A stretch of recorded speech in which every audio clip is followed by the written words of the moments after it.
বিসমিল্লাহির রহমানির রহিম। ভাষা দিবসের মাস,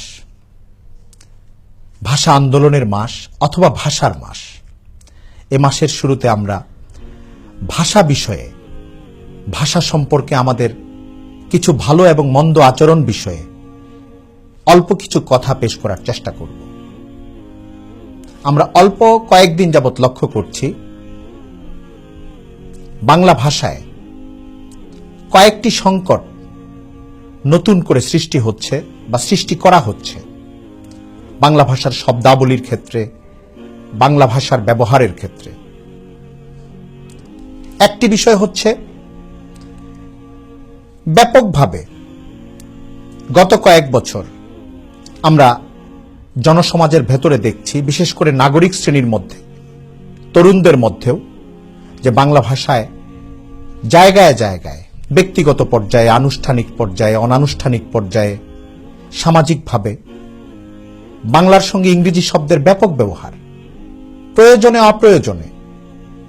আর একই সঙ্গে বাংলা শব্দাবলীর উচ্চারণ ইংরেজি শব্দের ধরনে উচ্চারণ করা, এটাও আরেকটা সংকট। অনেকেই তকে উচ্চারণ করার সময় ট, দয়ের উচ্চারণের সময় ড, পয়ের উচ্চারণের সময় প, ফ, ইচ্ছাকৃতভাবে বাংলা শব্দাবলীর উচ্চারণে ইংরেজি একটা ভঙ্গি, ইংরেজি শব্দের একটা ভঙ্গি, একটা আবহ নিয়ে আসেন। এটা আমার মনে হয় আমাদের ভাষার যে প্রাঞ্জলতা, আমাদের ভাষার যে স্বাভাবিকতা, এটা ব্যাপকভাবে ক্ষুণ্ণ হয়। এজন্য ভাষা আন্দোলনের মাসের এই প্রথম প্রহরে আমরা প্রতিজ্ঞাবদ্ধ হতে পারি যে ভাষার এই অপব্যবহার থেকে নিজে বাঁচব এবং সমাজকে বাঁচানোর চেষ্টা করব। আরেকটি বিষয়ের দিকে আমি দৃষ্টি আকর্ষণ করতে চাচ্ছি, সেটি হচ্ছে বাংলা ভাষাভাষী আজকের দুনিয়ায় প্রায় 90% মানুষের ধর্ম ইসলাম। এই মুসলমান জীবন বা মুসলিম জীবন ও ইসলাম ধর্মের ঐতিহ্য ও পরিভাষার সঙ্গে যুক্ত শব্দগুলো আমরা গত কয়েক বছরে হারিয়ে ফেলতে বসেছি, এরকম একটা অবস্থা আমরা লক্ষ্য করছি। এখানে কোনো কোনো প্রতিষ্ঠানের উদ্যোগ রয়েছে, কিছু কিছু মানুষের উদ্যোগ রয়েছে, কিছু কিছু গণমাধ্যমের উদ্যোগ আমরা লক্ষ্য করছি। আমরা দেখছি যে এখন আমরা লাশের পরিবর্তে মরদেহ শব্দটা ব্যবহার করি। দাফন, কাফন, জানাজা এ ধরনের শব্দের পরিবর্তে আমরা শেষকৃত্য শব্দটা ব্যবহার করতে স্বাচ্ছন্দ্য বোধ করি কোথাও কোথাও। ঠিক একইভাবে খুব আশ্চর্য হয়ে লক্ষ্য করা যায় যে কোনো কোনো জায়গায় নামাজের কামরা বা সালাতের কামরা বা নামাজ বা সালাতকে প্রার্থনার কক্ষ, প্রার্থনা এরকম শব্দেও রূপান্তরিত করা বা ব্যবহার করার একটা চেষ্টা চলে। তো আমরা যেরকম বাংলায় ইংরেজি শব্দের ব্যবহার আমাদের জন্য একটা সংকট, ঠিক একইভাবে বাংলা ভাষায় আত্মীকরণ ঘটে গেছে, বাংলা ভাষার সঙ্গে খুব স্বাভাবিকভাবে মিশে গেছে এমন সব মুসলিম জীবনাচারের সঙ্গে সম্পৃক্ত শব্দগুলোকে বাদ দেওয়া, এটাও একটা সংকট।